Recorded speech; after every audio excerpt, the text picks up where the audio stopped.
Sick with it, group drop.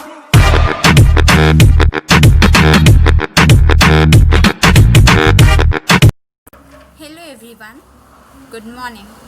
I hope you all are doing well and safe at your home during this quarantine. To make the best use of this quarantine period, we, the students of class 9G from the Chintal School Ratanal Nagar, are edited here to make the best use of this quarantine period. I hope you will enjoy our video and you will have fun to know what energetic things we have concluded in our video. We have tried to make you enhance your knowledge through this video. The chapter which we are going to conduct in this video, that is Chola dynasty. The topic from the Chola dynasty which we are going to conclude in this is Imperial History of Chola dynasty and the administration of the Chola dynasty. We will try to make you understand these two topics very well so that you should have enhanced your knowledge. Thank you. Hello everyone, my name is Abir Khanna. Today I am going to tell you about Raja Raja I. Raja Raja I was born on 947 AD and he died on 1014. His full name was Armoli Varman, often described as Raja Raja the Great, was a Chola emperor chiefly remembered for reinstating the Chola power and ensuring its supremacy in South India and Indian Ocean. His extensive empire included the Pandya country, the Chera country and northern Sri Lanka. Now my friend Simardeep will tell you about Raja Raja I conquest. What did he did during his reign? The conquest of Raja Raja Chola I. In the first 8 years of his reign, Raja Raja Chola I consolidated and augmented his army. Since ages, the Pandyas, Cheras and Sinalas were against the Cholas. The first attack was on Chera king Bhaskar Ravi Varman Tiruvadi, and in this campaign in Kerala, Raja Raja I destroyed a fleet in the port of Kandalur. However, some history records say that the port was under the Pandyas. This conquest led him to assume the title of Momudi Chola, which meant the wearer of three crowns, Chera, Chola and Pandya. In 991 AD, a king named Mahinda V of Sri Lanka mutinied against him and fled to take refuge in the southern region of Ireland. Raja Raja I, who was waiting for such an opportunity to attack Sri Lanka, raided the island in 993 AD. In 998 to 999 AD, Raja Raja Chola I captured parts of modern Karnataka from the Ganga kings. By the turn of the millennium, the Western Chalukyan dynasty had risen to prominent power in the north of Cholas. Raja Raja I was victorious against the Western Chalukyan king Satyasraya. When the war in the Western Chalukya concluded, the Tungabhadra river became the northern frontier of the Chola kingdom. He conquered Vengi and subsequently Kalinga. Raja Raja Chola I is also said to have captured the Laccadive Islands and the Maldive Islands. Now my friend Diksha will tell you about Rajendra I. Who was he and what was his contribution towards the country? So, who was Rajendra I? Rajendra Chola I or Rajendra I was a Tamil Chola emperor of South India and East India, and he captured South Asian countries, present-day India, Sri Lanka, Maldives, Lakshadweep, Andaman and Nicobar Islands and Southeast Asia, present day, who was succeeded by his father Raja Raja Chola I to the throne in 1061 CE. And now my friend Pranav will tell you about the conquest of Rajendra I during his rule. Thank you. Hey guys, my name is Pranav Sharma. I'm going to tell you about the conquest of Raja Rajendra I. Raja Rajendra Chola I was a Tamil Chola emperor of South India who succeeded his father Chola I to the throne in 1016 CE. During his reign, he extended the influence of Chola Empire on the banks of River Ganga in North India, crossed the Indian Ocean to the west and southeast Asia, making Chola Empire one of the most powerful maritime empires of India. Rajendra conquest included Sri Lanka, Maldives, and he successfully invaded the territories of Srivijaya in Malaya Peninsula, southern Thailand, and Sumatra in Southeast Asia. The Cholas extended tributary from Thailand to the Khmer kingdoms of Colombia. He defeated Mahipala, the Pala king of Gauda, in the present-day Bengal and Bihar, and commemorated his victory. He assumed the title of Gangai Konda Chola. Literally, the Chola who conquered the kingdoms near the Ganga and also built a new capital city called Gangai Konda.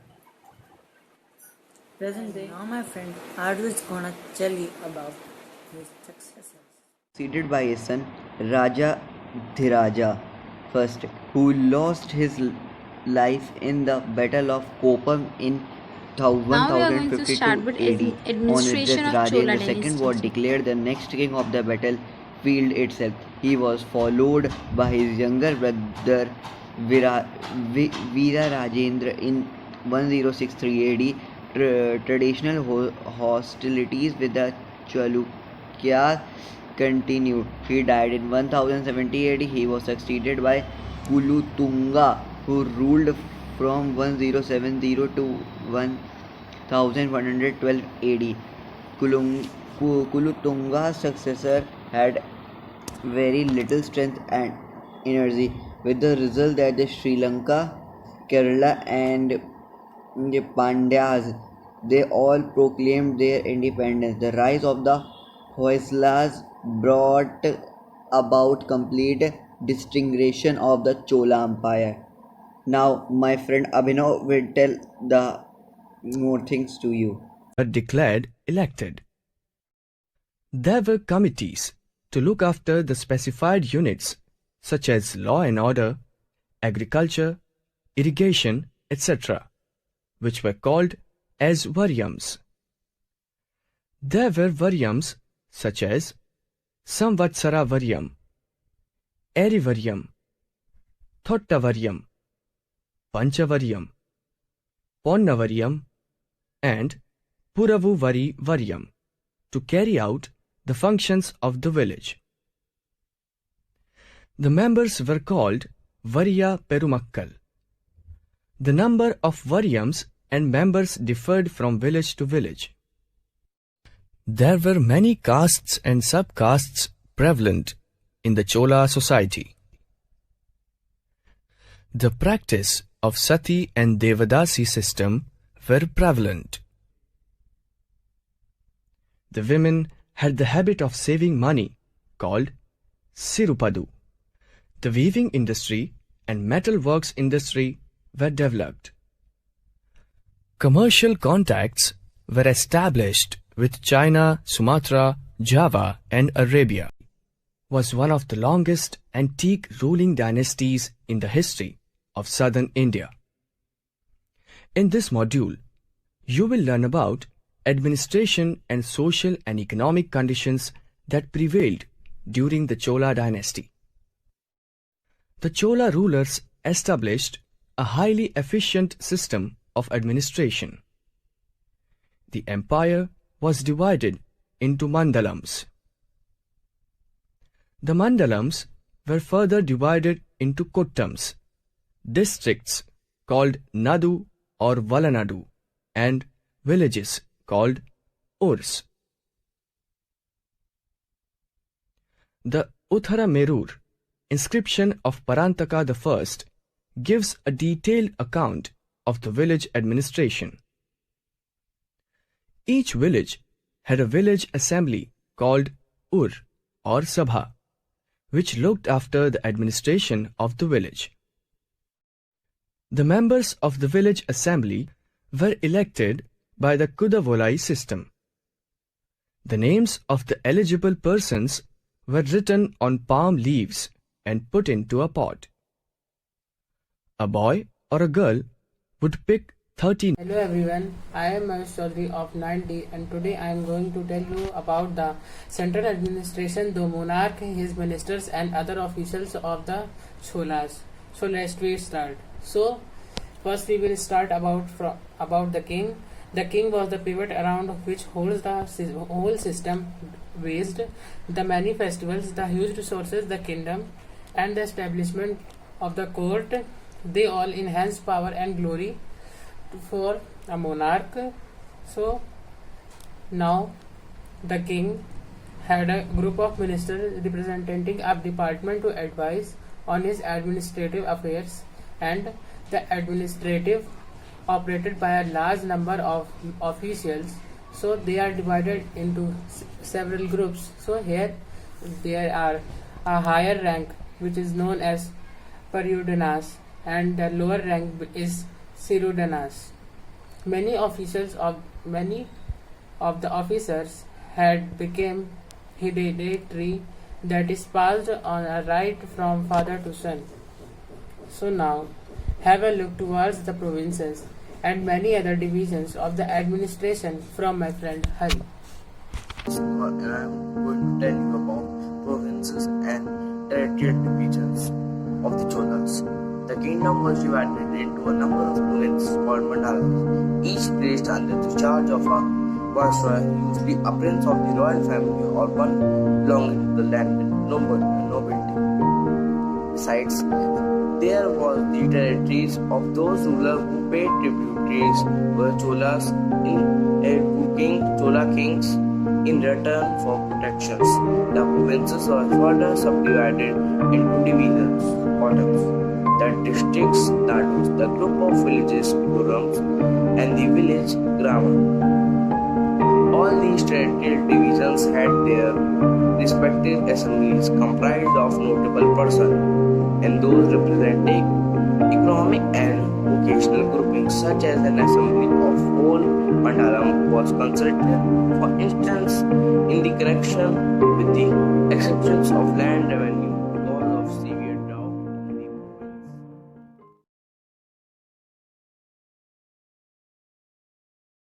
The most remarkable feature in the Chola administration was village Gram Sabha. These assemblies enjoyed full powers in the local government affairs. The method of election were as follows. They make 2 miniatures for the elections and they mix up them and put it in that pot, and the churs are being put up by one boy. As soon as the names come, they are being elected as a person of Gram Sabha. Now I am going to tell you about the importance of Gram Sabha. In Gram Sabha, many issues can be discussed, such as annual budgets, levy on new taxes. In this, majority of people who works, the benefit is only given to them. Discussion should be take place on the matters of children attending Anganwadi center, nutrition level, weight of the children. It can be conducted after sunrise and before. The most remarkable. Now have a look towards the functions of the Gram Sabha. The administered the justice within the village, except the cases which are involving the crimes. They regulated water supply, gathered taxes, and gathered all the charitable institutions such as temples, schools, buildings, etc. They could sell or buy lands for the religious purposes. Accounts were maintained with meticulous care. The village assemblies were carried out by the small committee, each looking after matters such as gardening, justice, journal management, etc. Thank you. Now my friend Gurmeet is going to tell you about the expenditures used during their administration and the revenue system. Now have a look towards the army and navy through which the land revenue was protected and safe. The land revenue was fixed at the 1/6 of the gross produce. Other important sources of income were the taxes on trade, miles, handlooms, water, courses, and courts of the custom that is important duties of imported goods. The main items of the expenditure were the maintenance of the royal family, maintenance of the armed forces, constructions of towns, temples, and works of public utilities such as roads, tank, and irrigation systems. Thank you. So now let's talk about Navy and Army.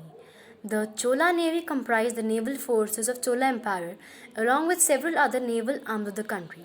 During the reigns of Raja Chola I and his son Rajendra Chola, it is said that Cholan Navy had over 1 million naval soldiers. So now I hope you all have enjoyed the tour of Chola dynasty. We made our full efforts to make the topic very interesting and easy for you to learn. Thank you.